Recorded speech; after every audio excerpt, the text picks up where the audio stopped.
My name is Judyth Sachs. I'm Chief Academic Officer of Studiosity. As part of our commitment to reconciliation, every year we have a number of conversations with Indigenous leaders about reconciliation, what it means for them, and what they see their contribution can be made to the institutions in which they work. This year we have three people that we are talking to from quite different universities: Nathan Townley, Deputy Vice-Chancellor Equity at Newcastle; Charlene Davison, the CEO of the Go Foundation; and Jennifer Barrett, Deputy Vice-Chancellor Indigenous at the University of Sydney. These people are leaders and educators whose remit is to make a difference to supporting Indigenous students to be successful. In the conversations I have with them, we're trying to understand what needs to be done to support students, how reconciliation can be a tool to ensure the success of institutions with Indigenous students. So listen, learn and enjoy the conversations with these Indigenous leaders as our contribution to Reconciliation Week in 2025. It gives me great pleasure to be talking to Charlene Davison today, the CEO of the Go Foundation. I wish to acknowledge that I am talking to you from Gadigal land and pay my respects to elders past and present. Charlene, but let me invite you to tell your story about your journey as an Indigenous leader, and then we can talk about what reconciliation means for you and what you want to achieve towards reconciliation with the Go Foundation. Over to you. Yeah. Oh, thank you, Judith. Thank you so much for that lovely introduction, for acknowledging country, and also for having me part of this series. It's a real pleasure. So, Charlene Davison, I'm a proud Biripi and Gadigal woman from New South Wales. I'm the Chief Executive Officer at the Go Foundation, and I've recently celebrated 4 years of being here at Go. I'm proudly the first Aboriginal CEO at the Go Foundation, and really part of our founders, Adam Goods and Michael O'Loughlin's vision for the foundation to be Aboriginal-led and governed, and share that, responsibility, that leadership responsibility with our chairperson, proud Yuin woman, Sonia Stewart, which is wonderful.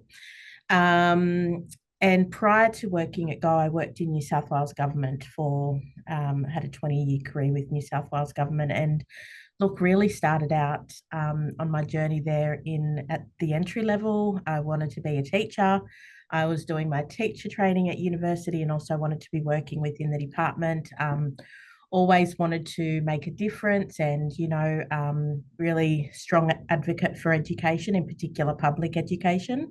So found myself working there as well as studying to become a teacher, but very quickly realised, very quickly started to progress my career, and then found myself in roles where I realised that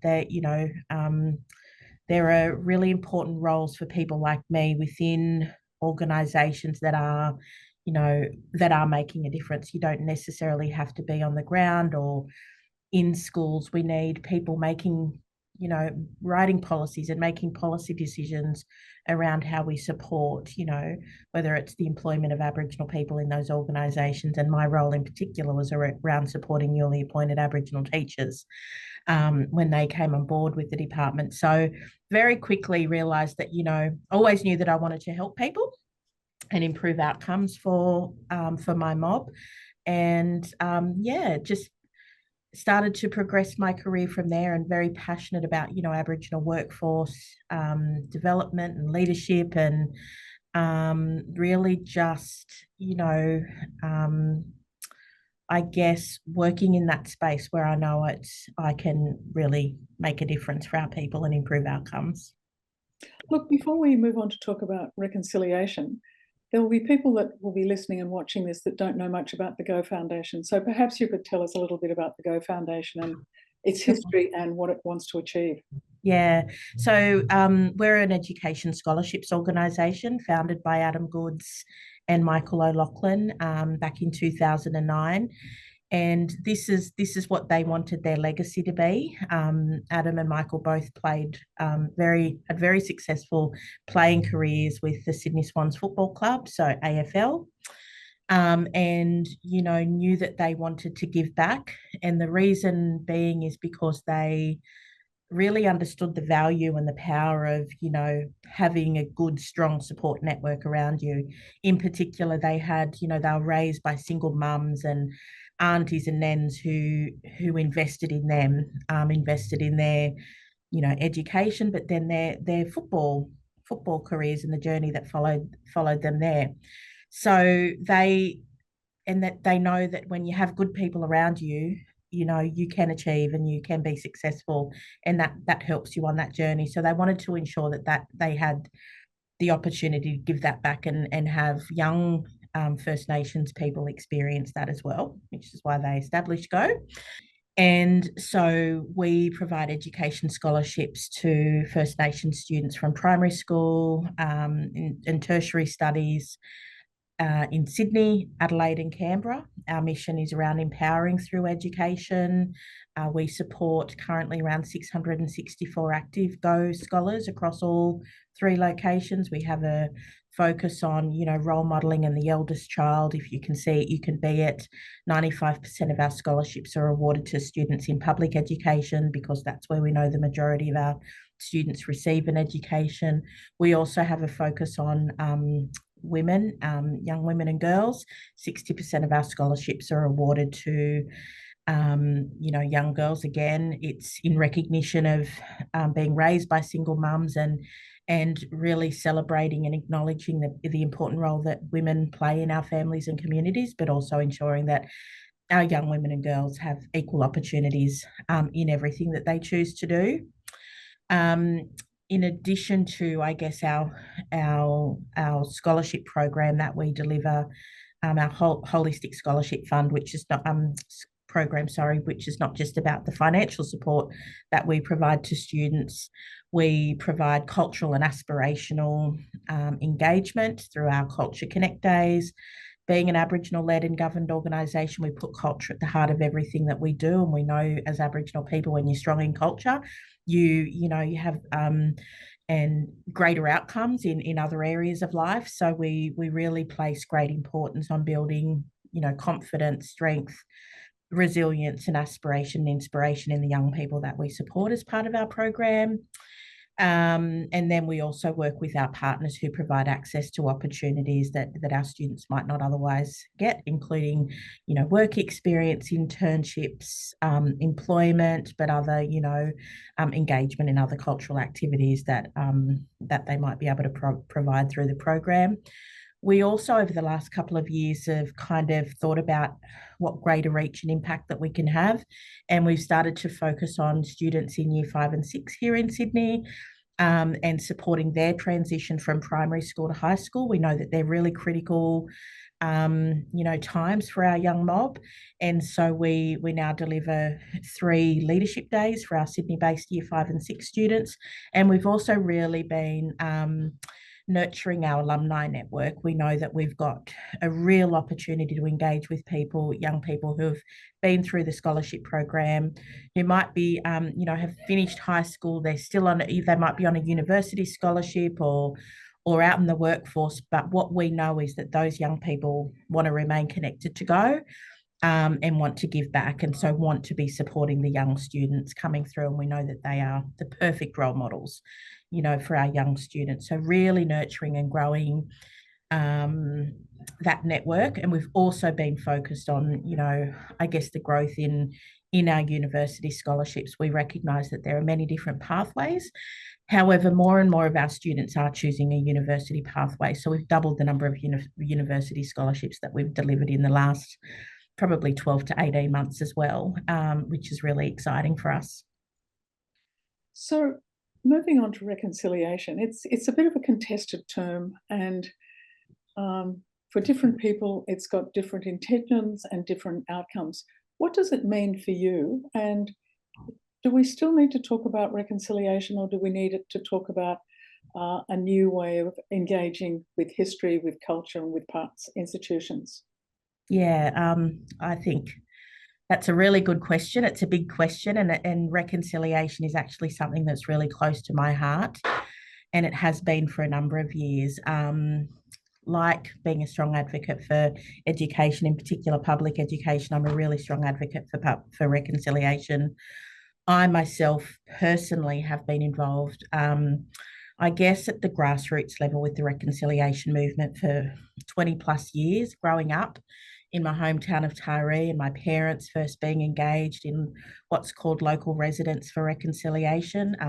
We actually had one in Taree many, many years ago. And so I saw my parents, you know, give up their time and become involved. But then as my family moved from Taree to Sydney, again became very heavily involved in the local residents for reconciliation in the local area that we moved to, on the northern part of Sydney, and have been engaged in that, you know, network for many years, including becoming a co-convener. So I saw the power of, I guess, bringing together people at the grassroots level to engage in conversation, events, and really have the opportunity to understand, you know, the true history of this country. That's, I guess, that's a really firm belief for me as an Aboriginal person growing up. Even as an Aboriginal person, I I was learning everything that I needed to know, but also I learned everything about my identity, my culture from home, from my parents, from my grandparents, from my community. And I got a very conflicted um, view of that and understanding of that at school. I would often come home from school very confused, very upset, and quite frankly, hurt by what I was being taught at school, because I know it wasn't true. So for me, you know, reconciliation is also about truth telling. It's about, you know, every single Australian having the opportunity to understand the true history.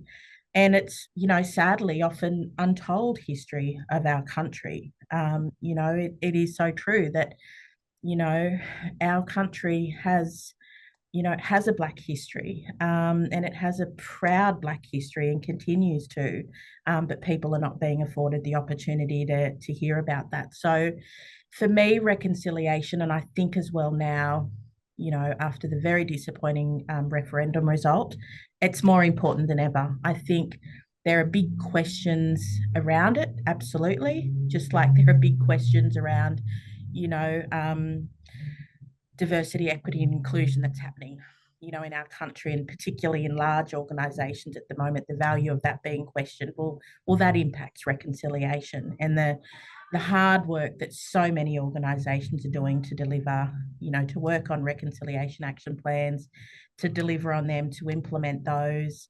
And I know it's not for every organisation. I know there's a lot of hard work that goes into that process, but I firmly believe that it's a start and it's got to make a difference, and it's really the foundation for an organization, and you know, that, or a framework that they might not otherwise have. And if they don't have that foundation or that framework, then they might not do that work. And my view is that we all have a role and responsibility to play in this space, in educating ourselves and educating people around us, educating people within our organisations. And many organisations have some kind of service delivery, you know, level there, where it might be, you know, I came from government where, you know, as a public servant, you are serving the people of New South Wales. And I just think wherever you work, you have that. You know, it might be you're in retail and you've got, you know, people coming off the street to shop at your store. You know, Aboriginal people want to be reflected within all of those sorts of settings, organisations, whatever it may be. So my view is that every organisation has a responsibility to the reconciliation process. And, you know, there are great tools and resources out there that can support them. Obviously, Reconciliation Australia being the key one, but also Reconciliation New South Wales. And I guess learning from, you know, organisations who are best, you know, delivering best practice in that space. So yeah, look, I know that's a very long-winded answer to your question, but it's something I'm incredibly passionate about, and have very, I guess, firm views on that process. So just to finish, if there's one message you would like the community to have about reconciliation, what would that message be and how should it be communicated? Yeah, I think, my message really is that I think reconciliation is alive and well. It's strong, and it's stronger than ever for not everybody, but for a lot of people. Um, it is it is about truth telling. It is about sharing stories, and it's about stronger relationships for me. And relationships are critical if we're going to work towards improving outcomes and making a difference. Then we need those stronger relationships and partnerships. And so, but there's also real, I guess, for me, importance placed on respect and trust in that space, especially when you are talking about truth telling. So respect, trust, and I guess empathy and understanding, and also listening.